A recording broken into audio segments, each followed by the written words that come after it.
The rain had that particular sound that makes a city feel like it's whispering secrets, steady, silver, relentless. It slid down the tall restaurant windows in shimmering ribbons as he sat alone at the corner table, back to the wall, where old habits could keep watch without seeming like habits at all. To the other diners he looked like anyone else stopping in after a long day, worn leather jacket, muted watch, tired eyes. No spotlight, no flash. Just another man ordering dinner. But under the fabric of that ordinary night, Daniel Hale was pretending to be small. People assumed millionaires were loud. They imagined them gleaming, the kind of people who announce themselves with engines, with laughter, with doors that opened too easily. Daniel had learned years ago that real money lives best in quiet. Quiet keeps you invisible. Invisible keeps you honest, at least that's what he used to believe, before invisibility had begun to feel like exile. He folded the menu closed when the waitress approached, and for an instant the room seemed to lean toward her arrival. She was young, but not in the way that time alone measures. There was something older in her posture, in the careful economy of her movements, as if she'd learned to make herself smaller to pass unnoticed through dangerous currents. A strand of dark hair clung to her cheek in defiance of the neat bun she'd attempted. "Evening," she said, voice low but steady. "What can I get started for you?" "Steak," Daniel replied, choosing the word not because he particularly wanted it, but because that's what people like the man he was pretending to be would order. "Medium rare. Whatever seasonal vegetables you have." She nodded, pen scratching. "Anything to drink?" "Water's fine." The answer tasted like a ritual. Their eyes met for half a second too long. She blinked, and whatever it was that had flickered between them drowned beneath professionalism. She turned away, moving through tables with the smooth precision of someone who had memorized the choreography of surviving on tips. He watched her navigate the room and told himself it was simple observation, nothing more. He had come here because this restaurant didn't know him. In other parts of the city, his name unlocked rooms, cast shadows, changed people's voices. Here, his name meant nothing, and that was the point. Daniel had spent years constructing a world where every decision of his could shift lives, where entire projects waited on his signatures. Tonight, he wanted only to be a man who ordered steak in the rain. Still, there were ghosts he couldn't outrun, not the public kind, but the quiet ones that lived in memory, the ones that had his father's tone, his mother's absence, the echo of promises he'd made to himself long ago. He had once vowed he'd go back for the people he'd left behind, and then success had multiplied in such dizzying numbers that the road back grew harder to see. The steak arrived, fragrant steam curling up like warm breath. She set the plate in front of him and then paused, as if considering something she hadn't quite rehearsed. He noticed the slightest tremor in her hand, not clumsiness, but nerves forced into silence. When he looked up, she was no longer meeting his eyes. Instead, she slid something beneath the edge of the plate with a motion so deft that another diner would have sworn it never happened. A folded note. His pulse ticked once, then again.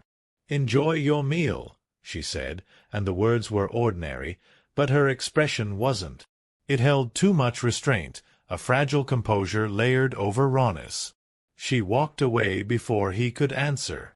He didn't touch the steak. Not yet. He stared at the note like it was a key slipped into his life by mistake. 4 years, he'd made deals written in legal language, signed documents thick with consequence, sent emails that moved markets. None of them had ever made his hand shake the way this small, creased paper now did. He slid the note free and unfolded it under the cover of the table. The handwriting wasn't pretty hurried strokes, lines that leaned into one another, but it was human in a way typed words never could be. "I know who you are. Please don't react. He's here tonight." His throat tightened. The sentence stopped him colder than the rain ever could. He read it again, slower this time, as if meaning might sharpen with repetition. "I know who you are." Undercover had always been his private word for it, the way he moved through the city dressed down, leaving his name behind like an unwanted coat. No one here was supposed to know. And yet this waitress, this quiet-eyed stranger, knew enough to write it on a scrap of paper and risk— what exactly? He's here tonight. The restaurant's soft glow shifted in an instant from warm to watchful. Daniel didn't turn his head. He resisted every instinct that urged him to scan the room. Instead, he let the note rest beneath his fingers, anchoring him. He could feel the hum of the restaurant, the low conversations, the chime of cutlery, the muted rumble of thunder outside, but now everything carried a new undercurrent. Someone was here. Someone who mattered enough that she'd warned him. He folded the note back into its compact shape and slipped it beneath his palm like a secret trying to remain whole. Questions crowded in, but they had sharp edges, and he handled them carefully. Who was he? How did she recognize Daniel beneath his deliberate ordinariness? What risk had she just taken? And why did her message feel less like exposure and more like protection? He cut into the steak to complete the illusion of normalcy, but he didn't taste it. His senses extended outward, mapping the room without moving his gaze. The couple laughing too loud near the window, the businessman scrolling through his phone, the solitary older man stirring his soup with slow circles, the group celebrating something they decided deserved cake. Any of them could be he, or none. The waitress moved behind the counter, speaking briefly to the chef, then disappeared through the swinging door for a moment. When she returned, she avoided looking at him, which said more than eye contact ever could. Avoidance requires awareness. He remembered stories from years ago, pieces of his past that no newspaper had printed. People he had once trusted. One in particular, an ally turned debt, a name he'd buried so deep he'd stopped believing it could resurface. His heart gave a heavy, reluctant beat as the possibility formed. Could it be him? Outside, the rain thickened, each drop striking the glass like a small insistence. Inside, candlelight trembled as if the air itself had learned to anticipate. He shifted slightly, enough to catch the reflection in the blackened window. Shapes, silhouettes, fragments of faces layered over the night like faint double exposures. One figure sat alone 2 tables behind him, posture too still, gaze directed not at food but at the room. Daniel didn't stare, but something in the stillness of that silhouette tightened the lines of the note's message inside him. He felt the presence of the waitress before he saw her. She passed by his table, placing a basket of bread on the neighboring one, and under the clatter of plates she whispered not quite words, more like breath carved into shape. "Don't leave yet." He didn't move. He didn't nod. He let the sentence settle like a weight across the table. She moved away, her face composed again, but her hands betrayed urgency. Between the steady fall of rain and the quiet tension snapped across the room like an invisible thread, he understood something essential. Whatever was unfolding here tonight had not stumbled into his life. It had been waiting. If you are enjoying this story, make sure to like the video and subscribe to my channel for more stories like this. He placed his fork down, not trusting his fingers to be steady. The note burned against his palm like a signal flare he had to keep hidden. He wondered for the first time not just who he was, but why the waitress had chosen to involve herself. Her warning wasn't careless. It had the careful shape of desperation. This wasn't curiosity. It was urgency disguised as courtesy. The door chimed as someone else entered, carrying the cold with them. A gust of air moved through the room, brushing napkins, lifting the edge of the tablecloth, reaching Daniel like a hand on his shoulder. Conversations paused for a heartbeat and then resumed, as if guided by a script that demanded normalcy. He glanced at his glass of water and saw, in the faint reflection, the same 2 still figure rise from their seat. Daniel didn't turn. He didn't breathe too deeply. He felt the space behind him shift, a presence drawing nearer in slow, unhurried steps, the kind of steps taken by someone who believed they had all the time in the world and a reason to use it. The waitress stood frozen beside the coffee machine, eyes fixed not on the cups in her hand, but on the path unfolding behind Daniel's chair. And then the footsteps stopped. For a moment the world narrowed to the small circle of silence around his chair. The restaurant sounds dimmed, not because they stopped, but because his attention drained away from everything except the quiet behind him. He could feel the weight of a gaze on the back of his neck, precise and unblinking, as if someone were taking inventory of him without touching a single thread of his clothing. He lifted his glass, not to drink, but to give his hands something to do that looked ordinary. The water trembled, disturbed not by his movement but by the faint tremor in his fingers. He placed it down again with deliberate calm. A voice spoke. "Daniel." Soft. Controlled. The name landed not like a greeting but like a claim. He turned, but slowly, as though speed might break whatever fragile understanding held the moment together. When their eyes met, the room collapsed into a tunnel of recognition. The man standing there had changed lines deeper, hair flecked with gray, but time hadn't managed to blur the expression Daniel remembered, that composure sharpened by unfinished business. "Evan," Daniel said, and the word tasted like something dug up from the ground after years of burial. The man gave a small, almost courteous smile that never reached his eyes. "Didn't expect to see you here. Like this." Daniel said nothing. Silence, between certain people, is not absence but pressure. Evan pulled out the chair opposite him and sat down without asking, like someone entering a room he still believed belonged to him. Their shared past didn't flash in images. It arrived instead in sensations, late nights, signatures that should never have been signed, a single argument that had ended not with shouting but with a door closing and a partnership tearing along invisible seams. "I heard you dropped out of sight," Evan continued, adjusting the cuffs of his coat as though this were a casual reunion. "Funny thing about money. It hides people until it doesn't." Daniel studied him. The waitress's note pressed like a heartbeat under the table edge, its message whispering in parallel with every word being spoken. He didn't dare glance toward her, but he could sense her somewhere in his peripheral world, tense, waiting, hoping he understood the warning. "What do you want?" Daniel asked quietly.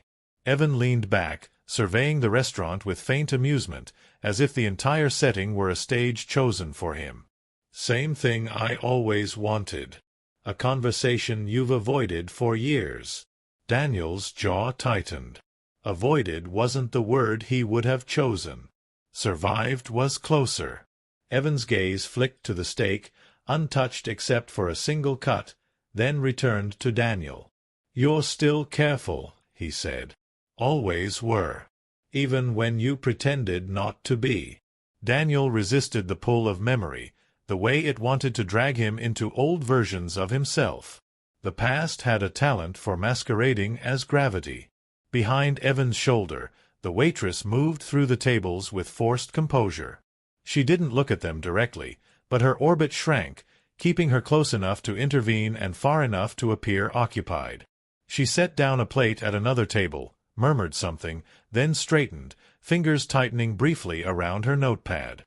Evan's voice softened in a way that felt more dangerous than anger. "You disappeared right when everything broke.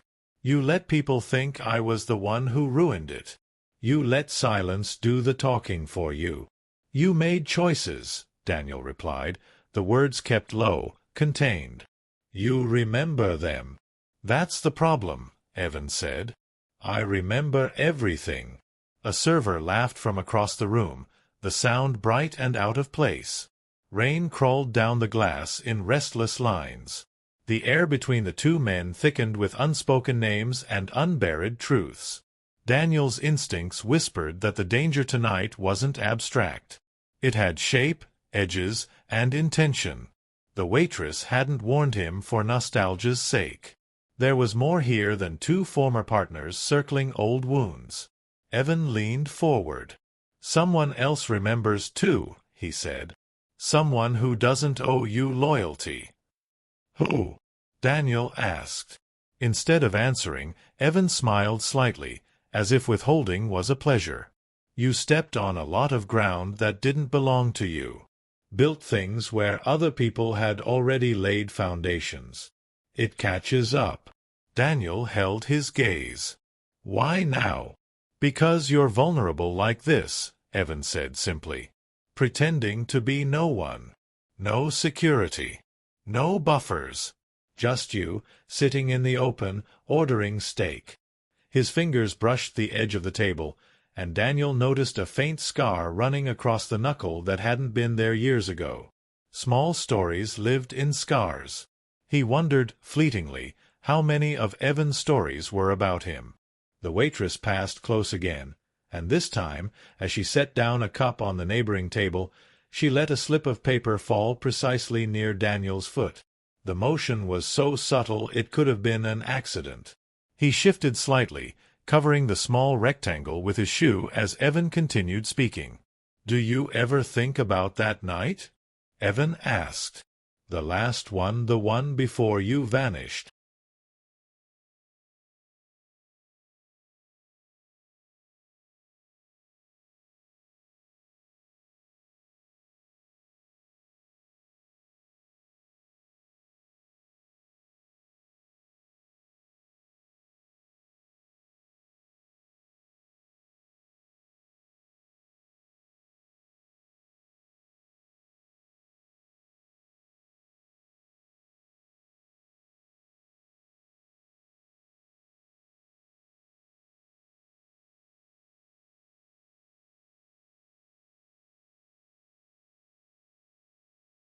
Images unspooled whether Daniel wanted them or not. A warehouse lit by cold light, documents spread across a metal table, their voices low and razor-edged.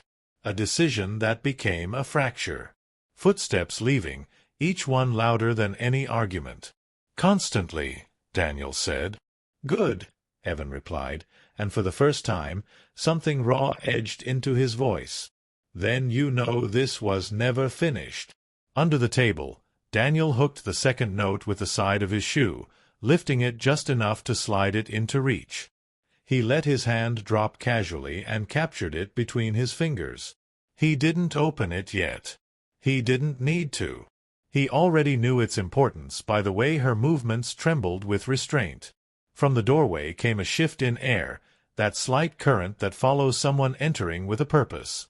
Daniel saw only the reactions, first heads turning fractionally, the hostess straightening, the slightest hush sliding under the normal noise. Evan glanced past Daniel's shoulder and nodded almost imperceptibly, like someone acknowledging the arrival of an expected variable. Daniel felt the note in his palm, its delicate weight, its urgent silence. He unfolded it under the cover of the tablecloth. "Don't go anywhere with him. If he asks you to step outside, refuse. He isn't alone." The words struck with the clarity of glass. He didn't look up. He didn't allow the slightest change in his posture. He simply breathed once, slow enough to buy himself time to think. The waitress had placed herself in the crosshairs of something she clearly understood better than he did. She had no reason to warn him. That made the warning matter more. Evan's eyes flicked back to Daniel. "You look distracted," he said lightly. "That's new." Daniel set the note against his thigh, hidden again. "I'm listening." "Are you?" Evan tilted his head. "Then hear me clearly. There are people who want what you never meant to take. They think I can deliver you. I told them you were smarter than this." The implication settled heavily between them. The entranceway shifted again, and Daniel didn't turn, but he could feel new presences anchoring in the room. Not loud. Not clumsy. The kind of stillness that comes with intent. The waitress stepped behind the counter, her back rigid, shoulders tight enough to betray everything she couldn't say aloud. For a second she looked like she might break the rules of her own silence. Then she lowered her gaze and busied herself with cups that didn't need arranging. Evan folded his hands loosely. "We're going to stand up in a moment," he said, voice almost conversational. "We're going to walk outside and finish this like civilized people." Daniel's grip tightened beneath the tablecloth.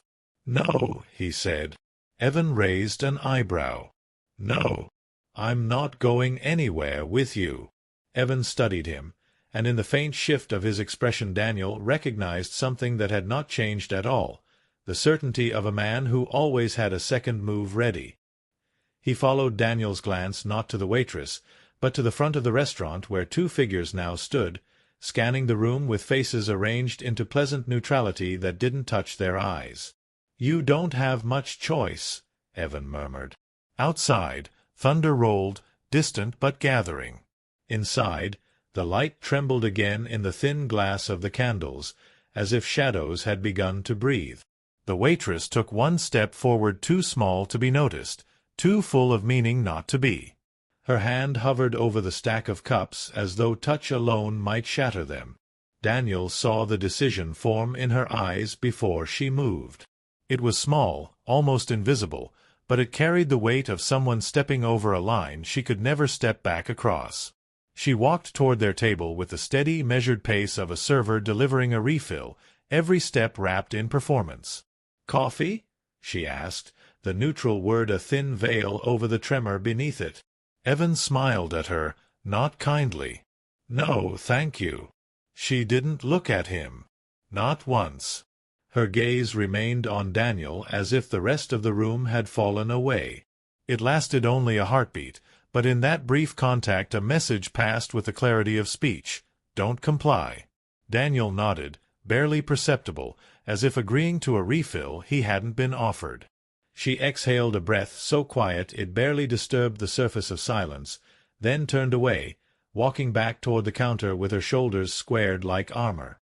Evan watched the exchange with too much interest. "You made a friend," he said quietly. Daniel chose not to answer. Words could be used as tools or invitations. Tonight he couldn't afford invitations. The two men near the entrance had pretended long enough. One of them checked his watch in a way that wasn't about time at all. The other scanned the room again, sweeping over the tables like a careful tide, pausing fractionally on Daniel's corner before slipping past it with fabricated indifference. They didn't wear uniforms, but purpose clung to them like a second suit. "You've got people watching," Daniel said. "We've all got people watching," Evan replied. "Difference is mine don't blink when things get complicated." A plate dropped in the kitchen with a sharp crash, followed by a muttered apology. The sudden sound snapped everyone's attention for an instant, then just as quickly was absorbed back into the evening. But Daniel saw the way the watchers reacted. Not startled, not annoyed, just recalculating angles. The waitress disappeared into the kitchen and returned with a tray she didn't need, circling nearer again, pulling the gravitational center of the room toward their table without anyone naming it. She stopped at a nearby booth, refilling a glass with too much diligence, her ears angled toward them. Evan leaned closer. "I'm going to ask nicely once more. Walk outside with me." Daniel's pulse steadied in defiance of the fear threading through him. "No." Evan's expression smoothed into something unreadable. "Stubborn," he said softly, then looked past Daniel's shoulder and lifted his chin the slightest degree. The two figures at the front of the restaurant began to move. They didn't hurry. They didn't need to. The kind of confidence that comes from control unspooled in their strides. One of them paused at a table as if admiring the dessert tray, then angled casually down the aisle toward Daniel's corner. The other took the opposite side of the room, closing invisible exits that existed only in instinct. Daniel felt the room contracting around him. The waitress set down her tray with a sound that was just slightly too loud and stepped directly into the path of one of the approaching men. It looked accidental. It wasn't. The collision was gentle, but the interruption decisive. "Sorry," she said, eyes wide with manufactured apology. The man smiled with rehearsed patience. "No problem." But she lingered a second too long, forcing him to stop, the way a single pebble can divert a stream. Her hand brushed a pitcher deliberately knocked askew, and water spilled across the floor in a shimmering sheet that spread fast, unstoppable once begun. "Oh, I'm so sorry," she said again, louder this time, enough for the manager to hear, enough to pull attention, enough to slow momentum. Napkins were fetched. A mop appeared. The restaurant's rhythm broke. The second man hesitated, recalibrating in the wake of small chaos. It bought Daniel seconds, nothing more, but seconds matter when entire conversations balance on them. Evan's gaze hardened. "You're making this more difficult than it needs to be," he murmured, his tone now devoid of friendliness. Daniel kept his voice level. "You came here to make it difficult." A family at the far table laughed again, oblivious to currents running beneath their evening. A child tapped a fork against a glass, fascinated by the music it made. Life moved forward while danger learned patience.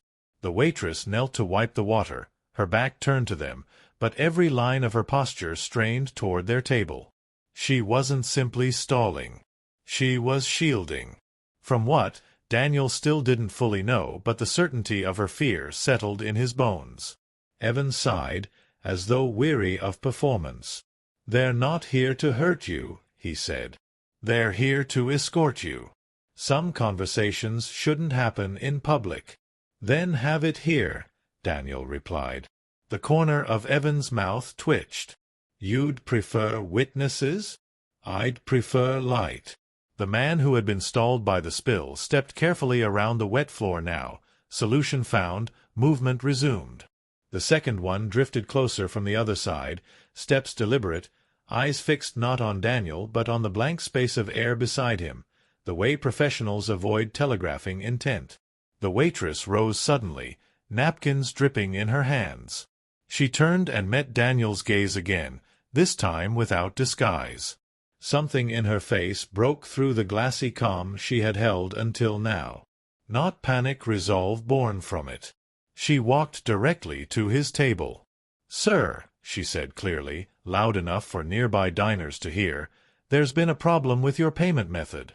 Could you please come with me to the counter to settle it?" It was a lifeline wrapped in ordinariness. Daniel understood immediately. If he stood for that reason, he would be moving toward her and away from the men drawing in like shadows. If he refused, the pretense would break too soon. He pushed his chair back, the legs scraping softly against the floor, and stood. Evan rose as well. "I'll come too," Evan said lightly. "No," she replied before Daniel could speak, her voice firm enough to be unmistakable even wrapped in politeness. "Just him. Please." A statement, not a request. She held the space between them like a fragile shield. The manager's eyes drifted toward the trio, drawn by tone if not by words. Conversations slowed again. The men approaching paused a fraction, gauging attention, recalculating outcomes. The tangle of public scrutiny wove itself into the moment. Daniel stepped around the table and followed her toward the counter. His heartbeat moved in his throat, not from speed but from proximity to something he couldn't yet name. Evan remained behind for a breath, then took 2 slow steps after them, halted only by the manager suddenly appearing to ask whether everything was all right. Another delay. Another thread in a web she seemed to be spinning in real time.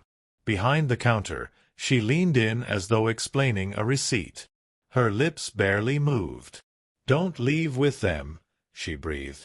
"There's a car outside. Black. They're not taking you to talk." He didn't ask how she knew. The truth in her voice didn't need proof. "Why are you helping me?" he whispered back. For the first time, she looked directly at him, and her eyes held a grief so old it felt like geography. "Because this isn't about money to them anymore," she said. "And because he ruined my life long before he came for yours."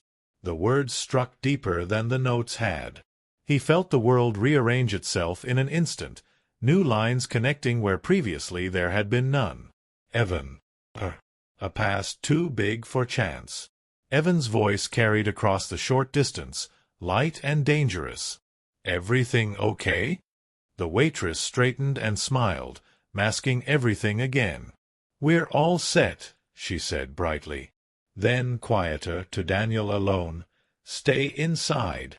The 2 men from the entrance had closed in now. Too close. Too ready. The front door opened briefly and rain smell poured in, cold and metallic. A car engine revved, idling just beyond the threshold of visibility, as if the night itself had teeth. Daniel stood at the counter, the hum of the card machine filling the space between decisions. Evan's patience thinned into something sharper. The watchers moved again. The next moment hinged on something small and breakable. The card machine's thin, insistent beep seemed too loud for its size. Daniel's fingers hovered over the keypad, performing the ordinary gestures of payment as if they were a ritual of protection. Every second he remained at the counter stretched long, elastic with tension. He could feel Evan's gaze on his back, steady and assessing, measuring each heartbeat like data.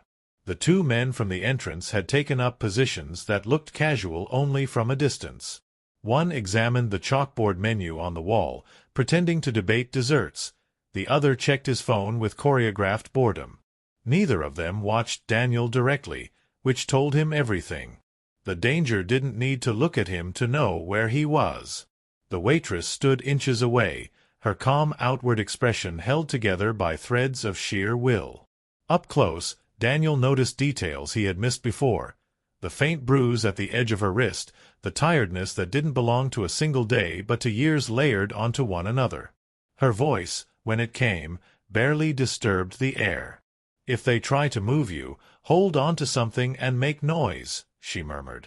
"They need it quiet. Don't give them quiet." He nodded once, the smallest acknowledgement.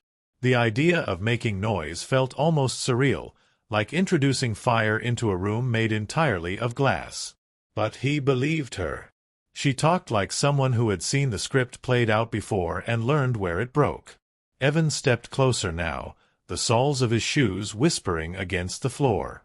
"Daniel," he said, gentle enough to glide under the notice of other diners, "you're unnecessarily prolonging this." Daniel completed the last button press on the card machine with deliberate patience. The device printed a thin slip of paper, its small whirring noise slicing through the space between him and Evan like a blade with a polite voice. The waitress tore off the receipt and handed it to Daniel without looking at Evan.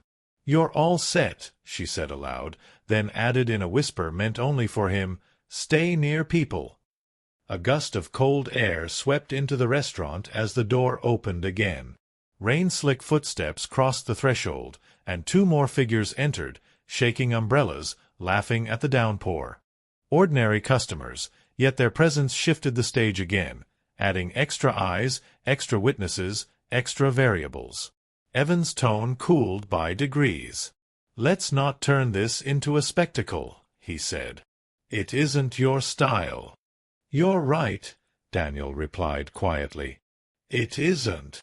A child ran past them chasing a dropped napkin, his mother following close behind, apologizing as she steered him back to their table. The accidental movement cut between Daniel and the nearest watcher, breaking an invisible line. The restaurant's unpredictable life was working against the controlled choreography the men seemed to prefer. The waitress slipped away toward the kitchen again, but she didn't retreat out of reach. She hovered at the border, half behind the swinging door, half exposed, as though ready to break it open again if the moment demanded it. Daniel understood then that she wasn't simply warning him. She was tying herself to the outcome. Evan stepped fully beside Daniel at the counter. Up close, his voice lost all pretense. "I won't ask again." Daniel didn't move away. "Then don't." The two men closed in another pace, tightening the air around them.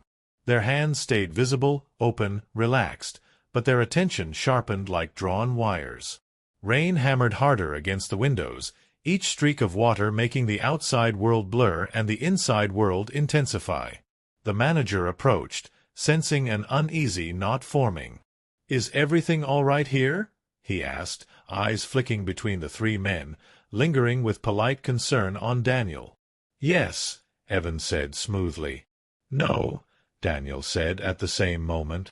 The contradiction landed like a broken chord. The manager's expression changed, not to alarm, but to alertness.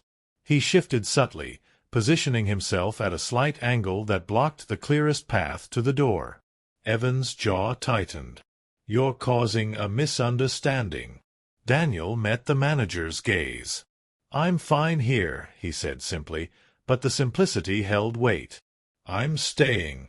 The manager nodded slowly, not fully understanding but recognizing a line that had been drawn. "All right," he said, and turned away more slowly than he'd arrived, choosing not to disappear too far. The watchers recalibrated again, irritation now threading beneath their professionalism. The doorway yawned open once more, and a slice of darkness showed the vague glint of a vehicle waiting by the curb, rain streaking over it like blurred ink. The car wasn't imagined. It was real. Ready. Patient. Evan leaned in closer, his words nearly soundless. "They don't need your consent," he said. "They just prefer it." A sudden surge of defiance rose in Daniel, clean and steady like oxygen.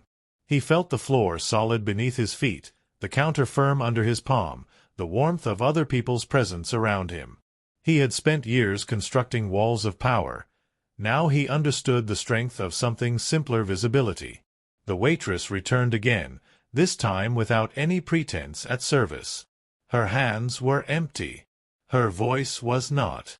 "Sir," she said to Daniel, louder than before, "we need your signature for the kitchen order card. Please step back here with me." The words were nothing. The meaning was everything. She was drawing him away, not outside, but deeper into the heart of the restaurant toward the kitchen, toward staff, toward witnesses who knew her name. Evan's eyes sharpened. "No, he doesn't." "Yes, he does," she said, meeting Evan's gaze directly for the first time. It wasn't challenge that moved through her expression. It was recognition. Old, bitter recognition. "You don't speak for him." The room stilled. Not entirely, not theatrically, but enough. Enough that conversations dipped, forks paused, and the ordinary veil thinned just enough for unease to become palpable. The men at the door stepped forward in unison now, done pretending. The time for shadows had ended. One of them spoke, low and professional. "Mr. Hale," he said, using Daniel's last name without disguise, "we need a moment of your time outside." Hearing his name spoken aloud broke the illusion of anonymity like glass. Heads turned, not aggressively, just in curious reflex. The restaurant gathered around the sound without knowing why. Daniel didn't answer them. He didn't look at the car.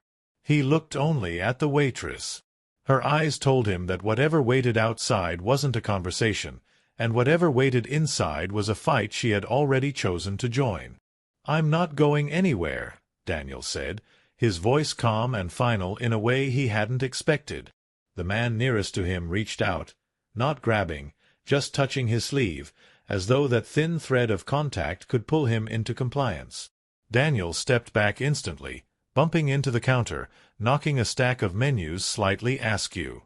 The sound cut sharply through the space. Several diners stood up, uncertain but reactive, forming accidental obstacles, human clutter between Daniel and the exit. The spell of quiet control shattered. The watchers had lost the cover of normalcy. The manager raised his voice. "Is there a problem here?"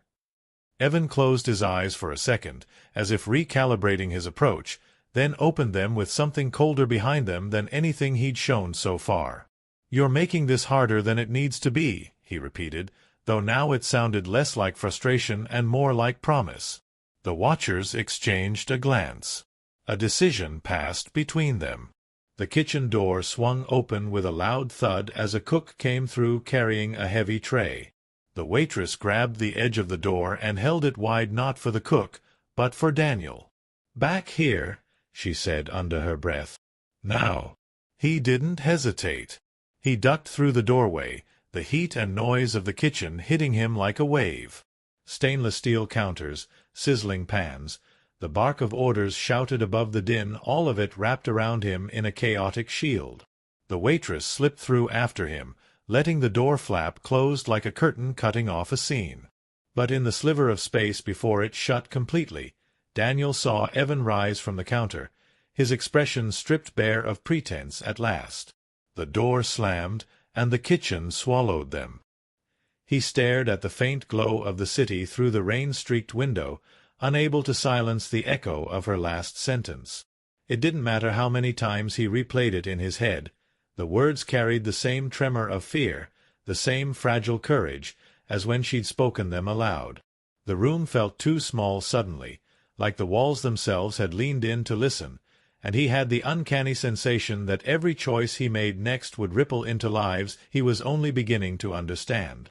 He walked to the door, paused with his hand on the handle, then turned back, because leaving without looking at her one more time felt impossible. She was curled in the armchair, not asleep but pretending to be. He could tell by the way her fingers shifted, by the tightness around her eyes. The boy's soft breathing came from the couch, steady but brittle, the kind of sound that made him listen carefully just to be sure it didn't disappear. A blanket he had brought from the other room was tucked around them both, and somehow the simple domesticity of it unsettled him more than any boardroom confrontation ever had. He had always known how to negotiate, how to win, how to walk away before anything could touch him. He had not expected that a girl with worn shoes and stubborn dignity could unravel every rule he lived by simply by needing him. He sat down across from her, not saying her name, not wanting to break whatever fragile peace she'd managed to construct around herself. A car passed outside, headlights sliding like pale ghosts across the ceiling. She opened her eyes then, slowly, and their gazes held. There was no accusation in her expression, only the honest question of someone who had stopped expecting miracles but was still willing to hope for small kindnesses. That quiet bravery shook him more than tears ever could. "You don't have to promise anything," she whispered, as though reading the storm of decisions in his silence. "Just don't disappear without telling me." The simplicity of the request pierced him. He nodded, unable to trust his voice, and she seemed to relax just enough to let some of the exhaustion show. He realized then that she had been carrying the entire weight of her world alone, propping up her brother, shielding him from worries, bargaining with strangers, enduring the subtle cruelties of indifference, all while still managing to smile sometimes. He wondered how many nights she had stayed awake listening to the boy breathe like he was doing now. He stood again, pacing because stillness only made the thoughts louder. Numbers, options, names of doctors and lawyers and things money could easily solve flashed through his mind, but threaded through them was something far less manageable. The dawning understanding that this wasn't only about solving a problem. It was about choosing who he would be when faced with someone who needed him for reasons that couldn't be measured in contracts or profit margins.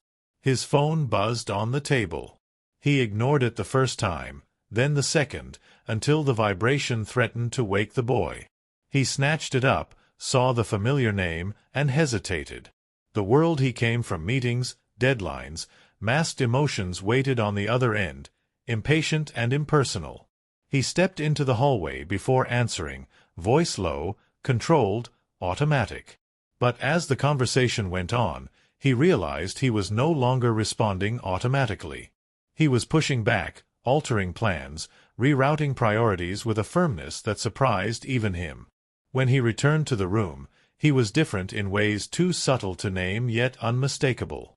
She was watching him, not intrusively, but with the alertness of someone used to measuring every shift in the environment, someone who had learned that safety depended on noticing things early.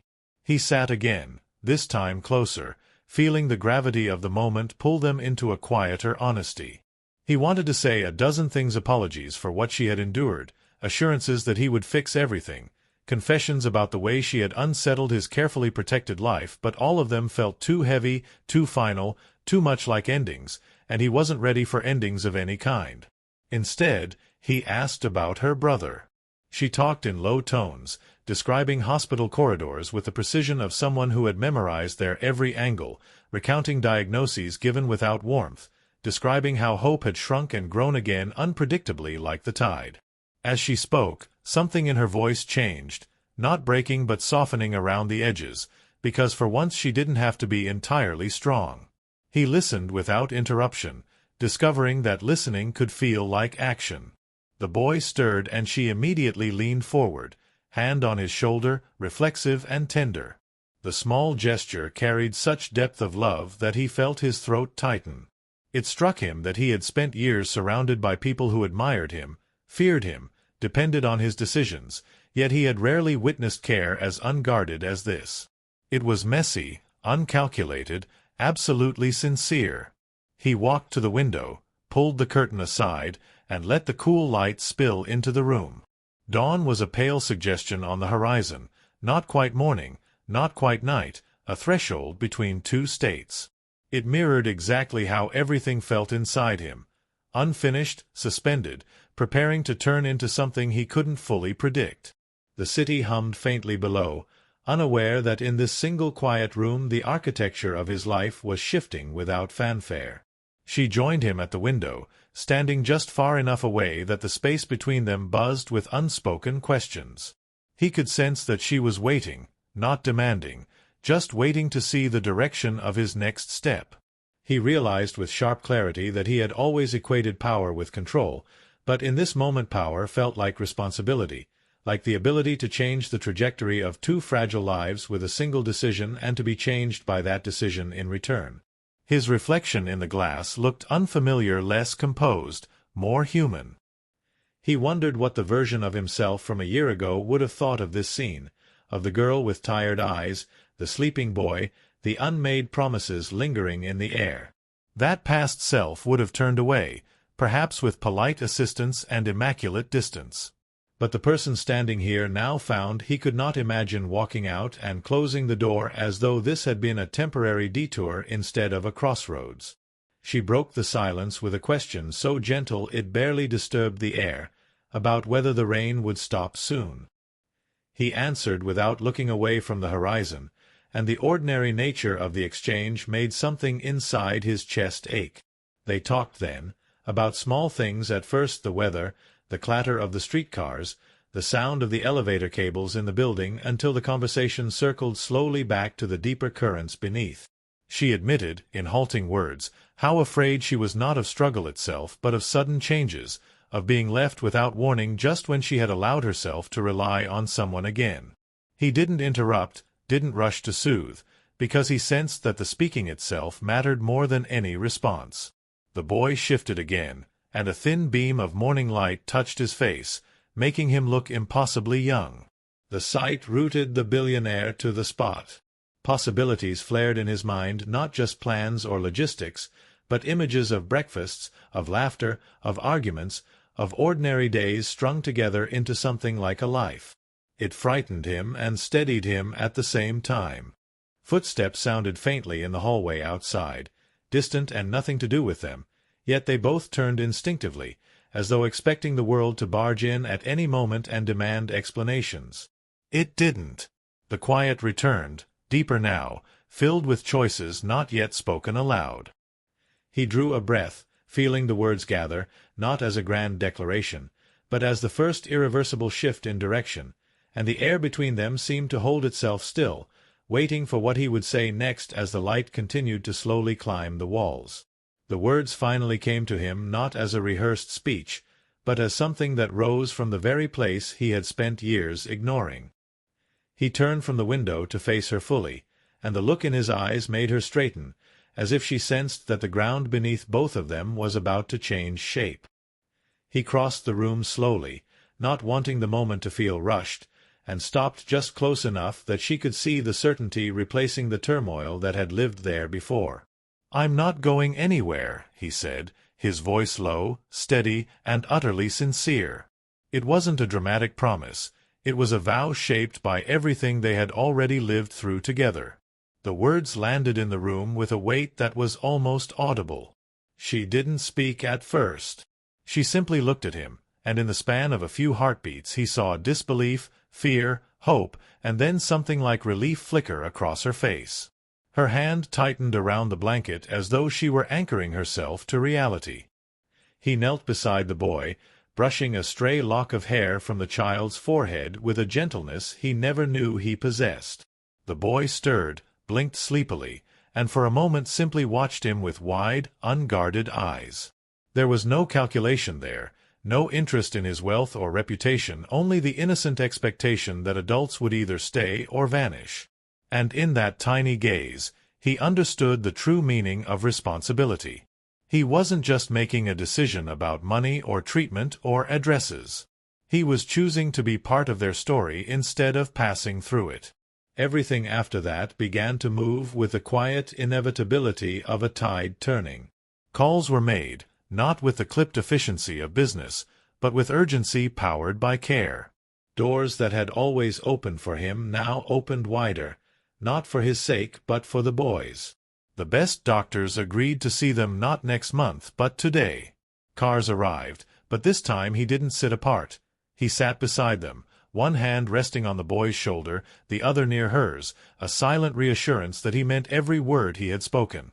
The city seemed to tilt slightly, as if recognizing that something rare was unfolding, someone with power choosing compassion over convenience.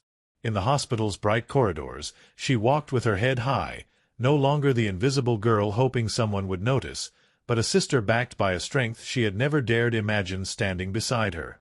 He watched her as she answered questions, signed forms, and listened carefully, always returning her gaze to her brother as if he were the true center of gravity in every room. The doctors spoke in careful tones, surprised by the sudden resources at her disposal, and there were moments when fear tried to claw its way back into her expression. Each time, he was there, sometimes with words, sometimes just with presence, and though nothing was guaranteed, possibility had returned like light breaking through a long winter. Hours stretched and folded into one another until the waiting room felt suspended outside of time. She leaned against him finally, too tired to maintain distance, and he wrapped an arm around her shoulders without hesitation. The simple closeness felt monumental. He had spent years building walls so high that even he couldn't see over them, and now here he was, letting someone lean on him not because it was expected, but because he wanted to be the person she trusted to do so. Somewhere deep inside, a door opened that he knew would never close again. When the doctor emerged with a cautious smile, it was as though the entire world inhaled at once. The words were careful but filled with hope: pathways forward, treatments possible, time reclaimed rather than lost. She covered her mouth with both hands, tears spilling freely, not of despair but of overwhelming relief. He didn't speak. He simply gathered her into his arms, feeling the tremor of joy and disbelief shake through her, and in that embrace he understood that some victories are silent and sacred, meant to be felt rather than announced. Days became weeks, and a new rhythm began to form. There were follow-up visits, medicine schedules, tired mornings, and brighter afternoons. The boys' laughter returned slowly at first, then more often, until it filled rooms like sunlight. He discovered that the billionaire was funny in ways he didn't expect, awkward sometimes, willing to read the same story twice if asked. She discovered that beneath the polished exterior was a man learning, fumbling, and trying again because their happiness mattered to him more than perfection. Their lives intertwined not through dramatic declarations, but through ordinary moments. Shared breakfasts, arguments over whether the window should stay open or closed, late-night conversations about fears that no longer had to be faced alone. He found himself changing the way he spoke in meetings, the way he measured success, the way he looked at the world. Wealth, he realized, was not power until it became kindness. Influence was not greatness until it became protection for those who had none. There were days of doubt, 2 days when she woke worried that this was temporary, that life had simply paused before taking everything again. On those days, he would simply take her hand and stay with her until the fear receded. He learned that staying was not one grand decision made once, but 1,000 small choices made every day, to listen, to show up, to care even when it was inconvenient. And slowly, steadily, she began to believe in a future that included more than survival. One evening, as the sun melted into the skyline and the room glowed with the amber light of a city easing into night, the boy fell asleep between them after insisting they both stay close. She watched him with the quiet awe of someone who had stood on the edge and now found herself back on solid ground. He watched her instead, realizing that the greatest transformation had not been hers or the boys', but his own. He had entered their story a stranger defined by distance, and now he could no longer imagine a world where they were not at its center. She turned to him, tears shining but her smile steady. No grand speeches were exchanged. No dramatic music swelled in the background. She simply said thank you, not the shallow gratitude offered to someone doing a favor, but the deep, trembling thanks of a person who has been seen, chosen, and lifted when the weight became unbearable. He shook his head slightly, touched her cheek with a tenderness that still surprised him, and answered honestly that it was he who should be grateful for being allowed into a life that had taught him what it meant to truly live. Outside, the city lights shimmered like constellations fallen to earth. Inside, the quiet was warm and certain. He knew there would still be challenges, moments of fear, unexpected turns. But he also knew one other truth with absolute clarity. They would face them together now, not by accident, not out of obligation, but by choice. And as the night deepened and the boy dreamed peacefully, their hands found each other in the soft half-darkness, not as a question but as an answer that had taken a long, winding journey to reach its right place, settling there with the unmistakable feeling that, at last, they were exactly where they were meant to be.